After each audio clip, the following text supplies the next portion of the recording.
La cuisine du logis de la Claretière était déjà en agitation avant le lever du soleil.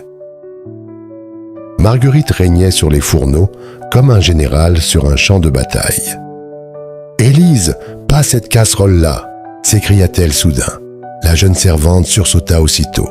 « Je voulais juste la déplacer. » Marguerite posa une main dramatique sur son cœur. « Déplacer, Augustine ? Mais enfin, malheureuse, cette casserole est ici depuis bien avant ta naissance. » Depuis son arrivée au logis, elle adorait passer du temps dans cette cuisine pleine d'odeurs, de vapeur et de secrets. Car Marguerite savait tout, absolument tout, mais elle ne racontait jamais tout d'un coup. « Faut laisser mijoter les secrets comme un bon bouillon », disait-elle avec un clin d'œil. Marguerite avait cette étrange habitude de donner des surnoms à tout le monde au logis. Bastien, lui, était devenu le vautour, toujours à surveiller ce qu'il se passait autour de lui. Tandis qu'Evelyne de Belleville héritait du surnom de Pan. On se demande pourquoi. Le plus amusant était que Marguerite oubliait parfois de garder ses petits noms pour elle, et il lui arrivait de les prononcer tout haut, au pire des moments. Ce midi-là, Evelyne de Belleville devait déjeuner au domaine.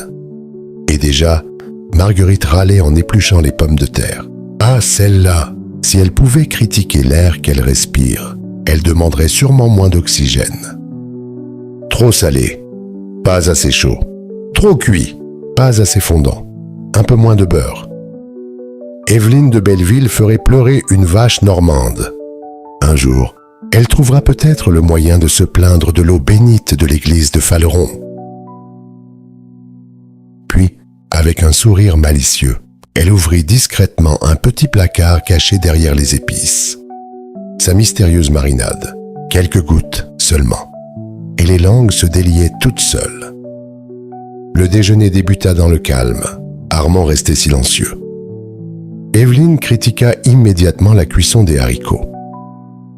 Marguerite sourit poliment depuis la porte.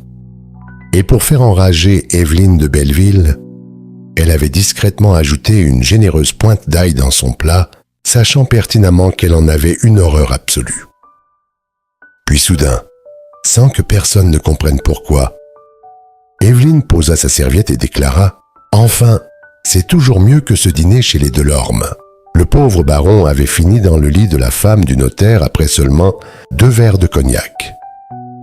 Un silence brutal tomba sur la table. Armand leva lentement un sourcil et Élise, qui servait le vin, manqua de renverser toute la bouteille.